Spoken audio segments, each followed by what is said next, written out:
आचार्य चाणक्य, जो कि विष्णुगुप्त और कौटिल्य के नाम से प्रसिद्ध हैं, वे एक महान दार्शनिक, अर्थशास्त्री और राजनेता थे। उन्होंने भारतीय राजनीतिक ग्रंथ द अर्थशास्त्र लिखा था।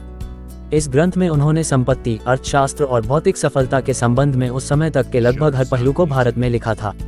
राजनीतिक विज्ञान और अर्थशास्त्र के क्षेत्र में विकास के लिए किए गए उनके महत्वपूर्ण योगदान की वजह से उन्हें इस क्षेत्र का विद्वान और अग्रणी माना जाता है। आचार्य चाणक्य के महान विचारों को अगर अपने जीवन में उतार लिया जाए तो वाकई हमारा जीवन सफल हो सकता है।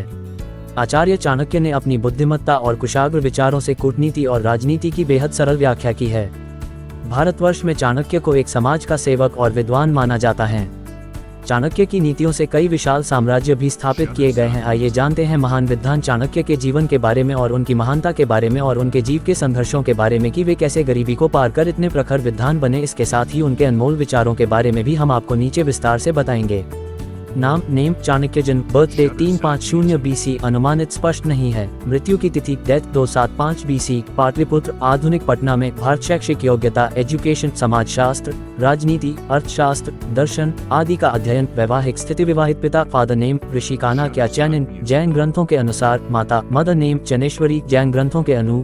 भाग्य भी उन्हीं का साथ देता है जो कठिन से कठिन स्थितियों में भी अपने लक्ष्य के प्रति अडिग रहते हैं। ऐसे महान विचारों के प्रणेता महापंडित चाणक्य के जन्म के बारे में कुछ भी स्पष्ट उल्लेख नहीं है। फिर भी उनका जन्म बौद्ध धर्म के मुताबिक 350 BC में तक्षशिला के कुटिल नामक एक ब्राह्मण वंश में हुआ था।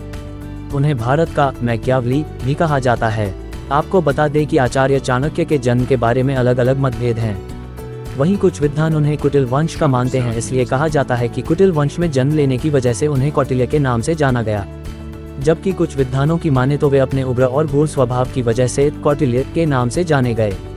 जबकि कुछ विद्वानों की माने तो इस महान और यशस्वी विद्वान का जन्म नेपाल की तराई में हुआ था। जबकि जैन धर्म के अनुसार उनकी जन्मस्थली मैसूर राज्य स्थित श्रवणबेलगोला को माना जाता है। जन्म स्थान को लेकर मुद्राराक्षस के रचयिता के अनुसार उनके पिता को चमक कहा जाता था, इसलिए पिता के नाम के आधार पर उन्हें चाणक्य कहा जाने लगा। चाणक्य का जन्म एक बेहद गरीब ब्राह्मण परिवार में हुआ था। उन्होंने अपने बचपन में काफी गरीबी देखी, यहाँ तक कि गरीबी की वजह से कभी कभी तो चाणक्य को खाना भी नसीब नहीं होता था और उन्हें भूखे पेट ही सोना पड़ता था। चाणक्य बचपन से क्रोधी और जिद्दी स्वभाव के थे। उनके उग्र स्वभाव के कारण ही उन्होंने नंद वंश का विनाश करने का फैसला लिया था। आपको बता दें कि चाणक्य शुरू से ही साधारण जीवन यापन करने में यकीन करते थे।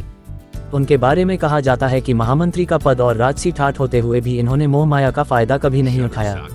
चाणक्य को धन, यश, मोह का लोभ नहीं था। कौटिल्य ने अपने जीवन में कई उतार चढ़ाव देखे थे। उनके जीवन के संघर्षों और उनकी नेक विचारों ने उन्हें एक महान विद्वान बनाया था। चाणक्य एजुकेशन, महान विद्वान चाणक्य की शिक्षा दीक्षा प्रसिद्ध नालंदा विश्वविद्यालय में हुई थी।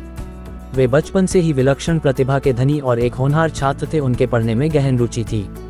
वहीं कुछ ग्रंथों के मुताबिक चाणक्य ने तक्षशिला में शिक्षा ग्रहण की थी। आपको बता दें कि तक्षशिला एक उत्तर पश्चिमी प्राचीन भारत में शिक्षण का प्राचीन केंद्र था।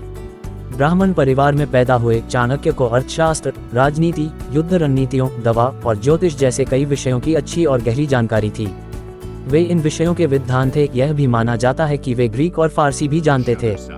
इसके अलावा उन्हें वेदों और साहित्य का अच्छा ज्ञान था।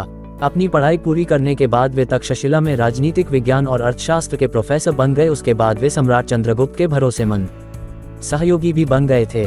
Chanakya life story. चाणक्य एक कुशल और महान चरित्र वाले व्यक्ति थे। इसके साथ ही वे एक महान शिक्षक भी थे। अपने महान विचारों और महान नीतियों से वे काफी लोकप्रिय हो गए थे। उनकी ख्याति सातवें आसमान पर थी। लेकिन इस दौरान ऐसी दो घटनाएं घटी कि आचार्य चाणक्य का पूरा जीवन ही बदल गया। पहली घटना, भारत पर सिकंदर का आक्रमण और तात्कालिक छोटे राज्यों की हार। दूसरी घटना, मगध के शासक द्वारा कौटिल्य का किया गया अपमान।